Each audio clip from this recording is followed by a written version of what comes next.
Hi friends. నేను ఒకరోజు మా పొలం దగ్గరికి వెళ్ళాను.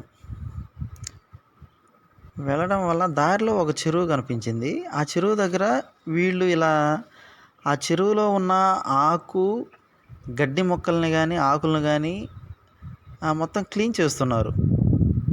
క్లీన్ చేస్తుంటే నేను వాళ్ళని పిలిచి అడిగాను అనమాట.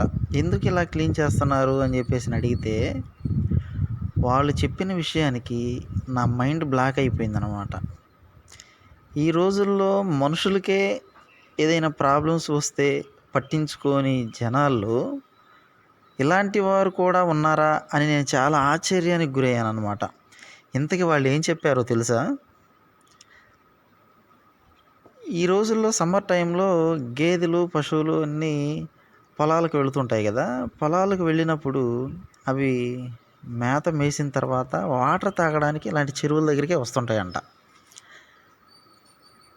అయితే అవి వాటర్ తాగడానికి ఈ చెరువు నిండా వాటర్ అయితే ఉన్నాయి. కానీ ఆ చెరువు మొత్తం ఇలా గడ్డి మొక్కలతోటి అల్లుకుపోయి ఉందన్నమాట. అల్లుకుపోవడం వల్ల అవి వాటర్ తాగడానికి కానీ పడుకోవడానికి కానీ కొంచెం ఇబ్బంది పడుతున్నాయని వాళ్ళు గమనించారంట. గమనించిన వెంటనే వాళ్ళు ఒక 5, 6గా వచ్చి ఆ చెరువులో ఉన్న ఇలాంటి గడ్డి మొక్కలన్నిటినీ ఇలా క్లీన్ చేస్తూ కనిపించారు. వాళ్ళని అడిగితే అదే చెప్పారు. పశువులు బాగా ఇబ్బంది పడుతున్నాయి వాటర్ తాగడానికి, పడుకోవడానికి, అందుకే ఇలా క్లీన్ చేస్తున్నాం బాబు అని చెప్పారు. చాలా గ్రేట్ కదా వీళ్ళు. ఏమైనా ఈ రోజుల్లో కూడా ఇలాంటి వాళ్ళు ఉన్నందుకు మనం చాలా సంతోషపడాలి.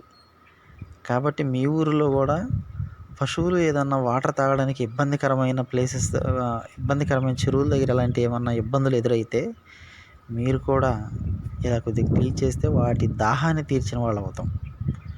ఓకేనా? వీళ్ళందరికీ ఒక్కసారి అందరూ హ్యాట్సాప్ చెప్పండి.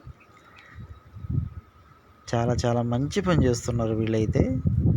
చెరువు మొత్తం ఉంది. ఆ ఆకు కానీ గడ్డి మొక్కలు కానీ అదంతా పిచ్చాకనమాట.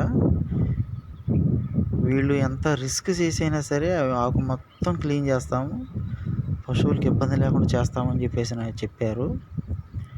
కాబట్టి మనం కూడా అప్పుడప్పుడు ఇలాంటి మంచి పనులు చేస్తూ ఉంటే మన ఫ్యామిలీకి చాలా ఉపయోగపడుతుంటుంది. ఆ మంచి తర్వాత మన ఫ్యామిలీకి చాలా ఉపయోగపడుతుంటుంది. అదిగో చూడండి, ఆల్రెడీ ఆ సైడ్ మొత్తం ఆకు క్లీన్ చేసేసారు. ఇప్పుడు ఈ సైడ్ ఆకు మొత్తం క్లీన్ చేయాలని అనుకుంటున్నారు. 2 డేస్లో క్లీన్ చేసేస్తారంట. అడిగాను, 2 డేస్లో మొత్తం క్లియర్గా క్లీన్ చేసేస్తాం బాబు అని చెప్తున్నారు. ఇలాంటి మంచి పని చేసే వాళ్ళని మనం కొంచెం ఎంకరేజ్ చేయాలి. కాబట్టి అప్పుడప్పుడు మనం కూడా ఇలాంటి పనులు చేయాలి. కాబట్టి ఇలాంటి వారిని చూసి అయినా సరే మనం నేర్చుకోవాలి.